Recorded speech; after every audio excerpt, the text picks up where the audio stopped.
Entonces, desaparece el ámbito del ethos individual y se colectiviza la ética colectiva. Con la aparición de la Iglesia cristiana pasa lo contrario, se hace un énfasis a la ética individual y es por eso que es tan represiva ese tipo de ética, que fue imitada por las éticas prejuiciosas de la cultura, de la historia, de los colectivos, agrupaciones, de las sociedades, de academicistas, etc. ¿Cuál es el sentido entonces histórico de esta ética constitucional, de este texto del debido proceso jus fundamental, moralia constitucional, septem precepta? Muy sencillo. ¿Qué es una ética? Aquí se rescatan las dos dimensiones. Incluso Aristóteles rescató las dos dimensiones, tanto la ética social y la ética individual. Miren un ejemplo, uno va a Europa y a uno le dicen colombiano y le reflejan a uno una ética positiva o negativa de lo colombiano. Una ética positiva o un criterio ético positivo son muy trabajadores, son muy inteligentes, son muy activos, son muy listos, son muy vivaces. O sea, ese es un valor positivo de lo que significa ser colombiano. Un valor negativo, Pablo Escobar. Eso ya es contraético. Es un desvalor de lo que significa ser colombiano. O mucha gente piensa que nosotros vivimos matándonos en las esquinas, en Europa, y que uno vive en las esquinas custodiando a ver quién pasa para dispararle. Eso es una contraética o antiética, porque es un desvalor de un imaginario que se tiene de carácter negativo sobre el colombiano.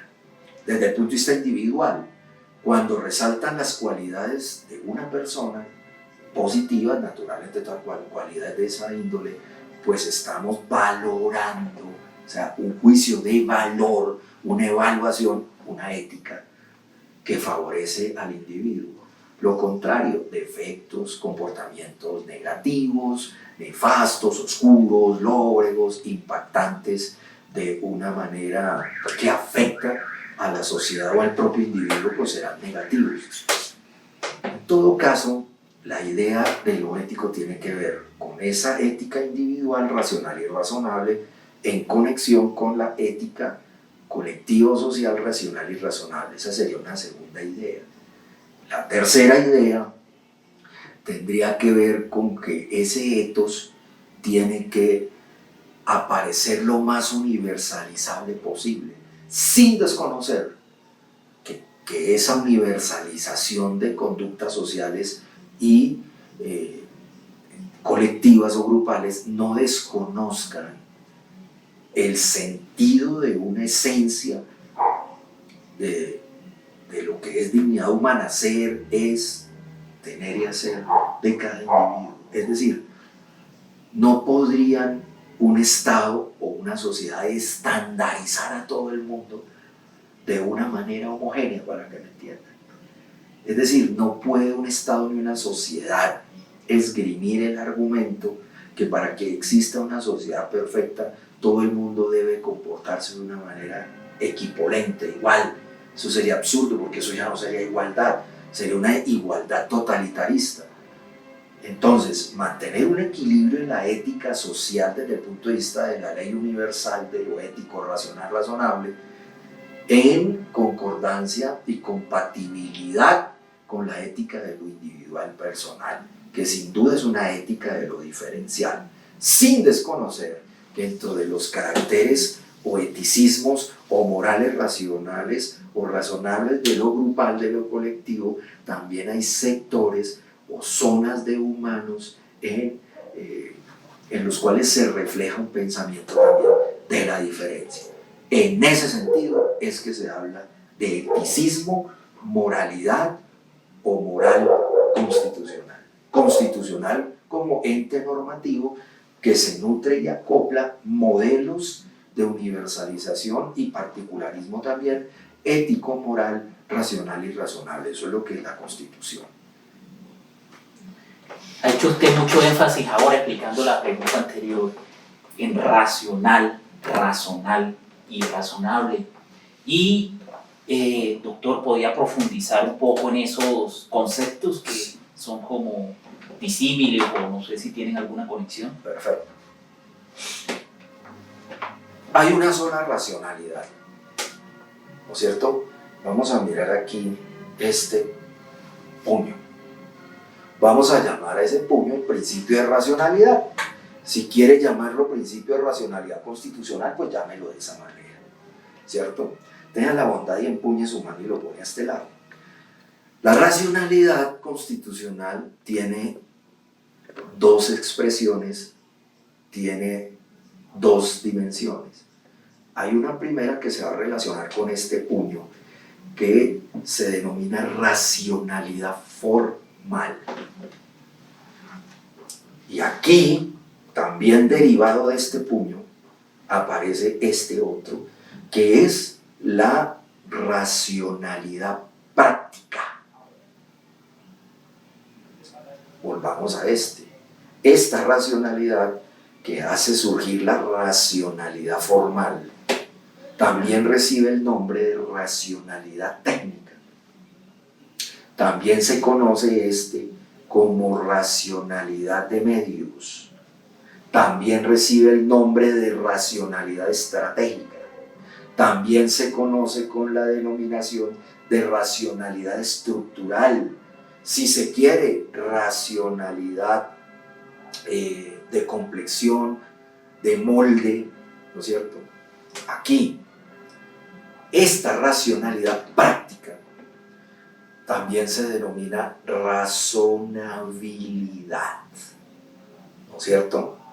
Entonces, siempre la racionalidad opera en conjunción con estos dos momentos o formas o maneras de expresarse la racionalidad. La racionalidad, vamos simplemente a manejarla así, formal, y aquí la racionalidad práctica o razonabilidad.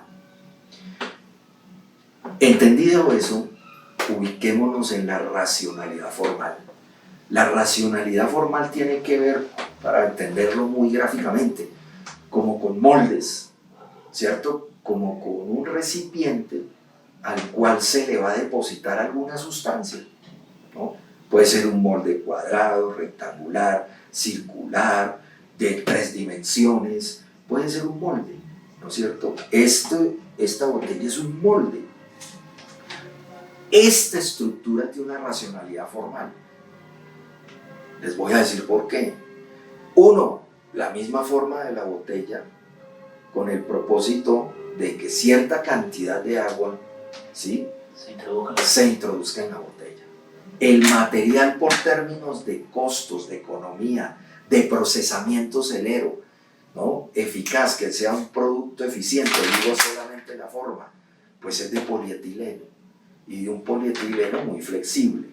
Lo mismo en cuanto a la racionalidad formal, la forma de la marca, la forma de los colores, la forma de la botella, la forma del color de la tapa, ¿cierto? Y sin duda que otro mecanismo de racionalidad sería el agua, como fórmula química, ¿cierto? H2O. ¿Qué sería lo razonable en este recipiente? Que 600 mililitros son una cantidad adecuada, idónea, para no desperdiciar agua. Que en 3 sorbos, en 3 momentos diferentes, las personas consumirían la totalidad de este producto. Y también la razonabilidad implica que la racionalidad formal de esta botella, ¿no?, en términos de razonabilidad, de racionalidad práctica, es que pueda reutilizarse, es decir, puede ser sometida a un proceso de reciclaje. Entonces, siempre la racionalidad formal tiene que ver con formas, moldes, estructuras, y la racionalidad práctica o razonabilidad tiene que ver con materias, con sustancias, con ideas. En el campo jurídico es inevitable trabajar con formas de racionalidad técnica, instrumental o formal. Una de las tantas, por ejemplo, en el proceso penal debido, dividir el proceso en indagación preliminar, etapa 1, investigación formal, etapa 2, juzgamiento, etapa 3 y posjuzgamiento, si es proceso de impugnación, etapa 4. Si se quiere una quinta adicional, etapa extraordinaria para un recurso casacional, o de ser el caso de una acción de revisión, pero por fuera ya del debido proceso penal de doble instancia. Solo mencionando esas etapas, 1, 2, 3, 4, 5, tenemos una estructura, tenemos un molde, ¿cierto? Donde se ensamblan discursos, buenos o malos. Los discursos buenos o malos tendrán que ver con la razonabilidad, pero la racionalidad del proceso es una metodología. Entonces, esa racionalidad se conforma en este caso por etapas, por tiempos, por periodos. Lo que se habla y se discute al interior de esa estructura formal, es decir, el palabreo de fiscalía, de defensa, de juzgador, de representación de víctimas o ministerio público, ese lenguajeo ya tiene que ver con un contenido palabreado, y eso es razonabilidad, que son juicios prácticos, de sentido lógico y común, de la usanza y de la vida cotidiana del ser humano, ¿cierto? Así sucesivamente en todo el campo del derecho. Miren, por ejemplo, el principio test de proporcionalidad. El principio test de proporcionalidad es una estructura racional y al mismo tiempo es un test principio de racionalidad práctica o razonabilidad. ¿Cuándo es el principio test de proporcionalidad un esquema de racionalidad formal? Sencillo, cuando digo que el test de la proporcionalidad es la suma de 3 elementos: la adecuación o idoneidad, la necesidad, alternatividad o subsidiariedad, y la proporcionalidad en estricto sentido, balanceo o ponderación. Entonces, estos 3 niveles y facetas del discurso constitucional de la proporcionalidad son una simple estructura. Cuando usted toma ese molde de 3 estamentos o subprincipios y comienza a nutrirlos de contenido, de argumentos, entonces tenemos la razonabilidad. Entonces, esos 2 conceptos así en abstracto, en el texto aparecen una cantidad de ejemplos interesantes para diferenciar más pragmáticamente lo que es esa racionalidad desde su dimensión de racionalidad formal y desde su aparición como razonabilidad, ¿no es cierto? Miren un juicio de no razonabilidad, por ejemplo, que los homosexuales son unos enfermos, que los niños son completamente irracionales, que hay que adelantar un acto legislativo para que se imponga pena de muerte a los violadores. Todo eso es irrazonable, ¿no es cierto? La razonabilidad tiene una virtud, pero también un problema, y es que es discutible, ¿no es cierto?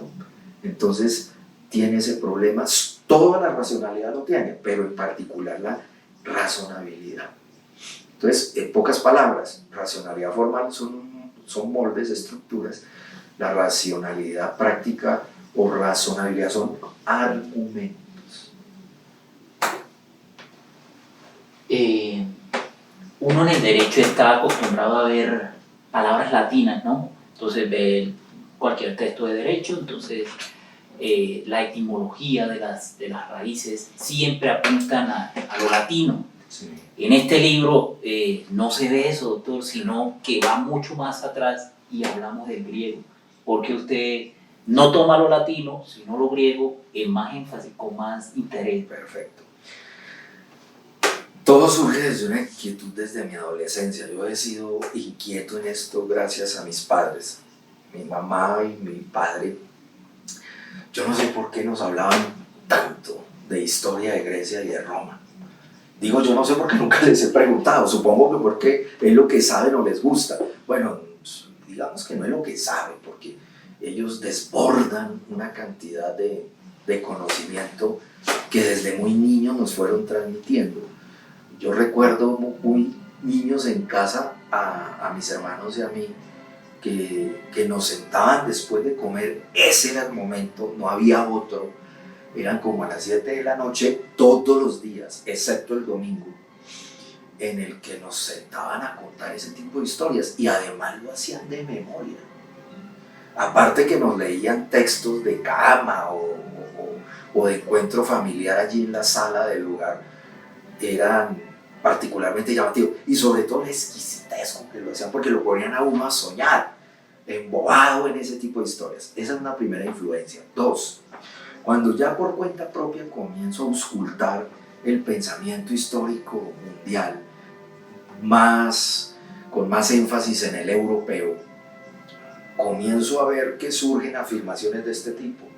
Es que toda la síntesis y como que el chip, la estructura de cómo pensamos occidentalmente no solo Europa, sino en América, se incluye al continente americano, se reduce al pensamiento griego. Esas afirmaciones, como en séptimo fue eso de secundaria, me llamaron mucho la atención los griegos. Entonces, recuerdo que en la casa había bastantes textos. Además de eso, mi mamá adquiría yo no me acuerdo, eran unos tarros, creo que eran de leche, como Clean, pero no era Clean. Y venían unos opúsculos con historia de la humanidad, pero yo me acuerdo que había mucho énfasis en historia griega y helenística. Y con mi hermano mirábamos eso, sobre todo el segundo, Nelson Leonardo Antonio Ayala.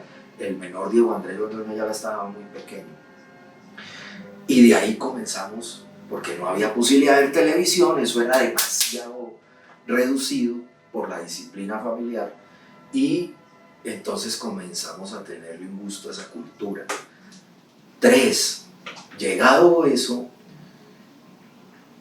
tenía que haber una inquietud y era la siguiente: si Grecia era la cuna de la humanidad occidental y Roma, como se leía en los textos incluso de secundaria, había imitado esa cultura con un aditamento de creación propiamente romana que era el derecho y la manera de hacer la guerra, ¿cierto? Entonces, esa curiosidad llevó a que quien habla desde muy joven mirara hacia Grecia. Los textos griegos, no los textos griegos, más bien los historiadores que escribieron sobre los griegos citan muchas expresiones en griego antiguo. Entonces, ¿qué pasa? Cuando uno leía sus textos, pues quedaba un poco perdidos, naturalmente por el contexto de la idea no podía uno descifrar lo que significaba esa expresión en griego antiguo. Yo no sé escribir en griego antiguo, tengo idea de muchas palabras en ese idioma, pero yo no soy un conocedor de esa lengua. Entonces, ¿qué sucede? A partir de ahí me fui dando cuenta de la belleza de esas expresiones y que esas definiciones griegas y latinas tenían matices que las hacían cambiar, ¿cierto? Por ejemplo, si usted logra conseguir apartes, yo no he podido conseguir la totalidad de la gramática de Aulus Gelio, que fue un traductor de palabras del griego antiguo al latín. Y uno se encuentra con una sorpresa que estas traducciones llevadas por Aulus Gellius al latín difieren en unas con una ruptura absoluta, en otras con matices diferentes de lo que significaba la expresión griega. Entonces, me di cuenta de esa preciosidad del lenguaje griego en contraste con el latín romano y con el latín medieval. Cuando llegué a la carrera de Derecho, siempre que leía los textos jurídicos, como lo dice el doctor Rómulo acertadamente, aparecen citas en latín y lo que hacía yo de estudiante era tratar de traducirlas al griego antiguo, ¿sí? Con ayuda, por supuesto, de personas que supieran de eso, y conseguí, o tengo en esa época, adquirí diccionarios para poder hacerme una idea de eso. Y siempre me ha parecido que la evocación de las definiciones en concreto de las expresiones o del lenguaje jurídico de la Grecia, tanto arcaica como clásica, y la helenística, son más sofisticadas que las del latín.